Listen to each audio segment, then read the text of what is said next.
সাদ্দাম হোসেন ছাত্রলীগের একজন কর্মী ছিল। তার স্ত্রী নবজাতক সন্তানকে হত্যা করে আত্মহত্যা করে। সাদ্দাম কারাগারে।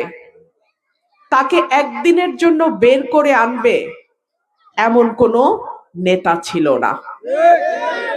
তাকে প্যারোলে বের করে নাই।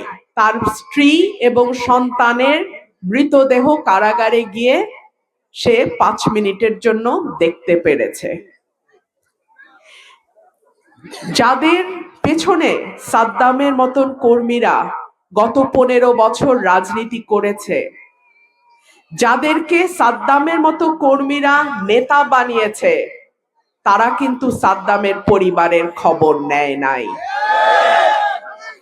সাদ্দাম হয়তো ছাত্রলীগ করত, কিন্তু ছাত্র দলেও তো এমন কর্মী ছিল 15 বছর।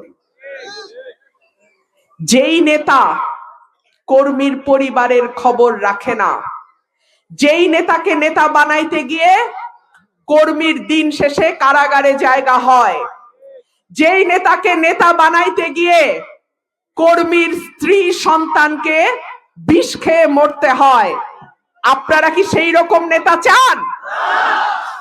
গত 15 বছর কুতুব, বড় বড় কুতুব বিএনপির মোবাইল টেলিফোন বন্ধ, নম্বর বিদেশি, কর্মীরা সেই নম্বর জানে না। ঠিক কি ঠিক না? কাকে পাইছিলেন তখন? আমাকে পাইছিলেন। নেতা বাছার সময়ও সাবধানে বাইছেন। ভাইরা আমার, সাদ্দামের পরিণতি যেন বাংলাদেশে কোন দলের কোন কর্মীর কপালে না ঘটে। আরেকটা ঘটনা বলি, আওয়ামী লীগেরটা বললাম, বিএনপিরটা বলি। বিএনপির এক স্বতন্ত্র প্রার্থী মোহাম্মদ আলী নাম, চিনি কারণ তিনি সুপ্রিম কোর্টের অ্যাডভোকেট। স্বতন্ত্র দাঁড়াইলো, নেতা কর্মীরা যান জীবন দিয়ে খাটলো, কাউকে কিছু না বলা, কালকে আসন ছাইরা ঢাকায় চলে গেছে। এইরকম নেতা চান?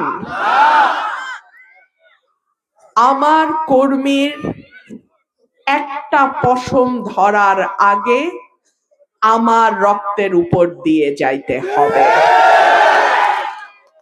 আমার বাবা নাই, ভাই বোন নাই, আমার আপনারা ছাড়া কেউ নাই। সুতরাং আমার জীবন থাকতে আমি সরকারি দল যাই আর বিরোধী দলে যাই আর স্বতন্ত্র থাকি, আমার কর্মীর একটা পশমে কেউ হাত দিতে পারবে না। 11 তারিখ বিকাল থেকে 12 তারিখ রাত পর্যন্ত প্রত্যেকে যার যার সেন্টারের পাহারায় থাকবেন।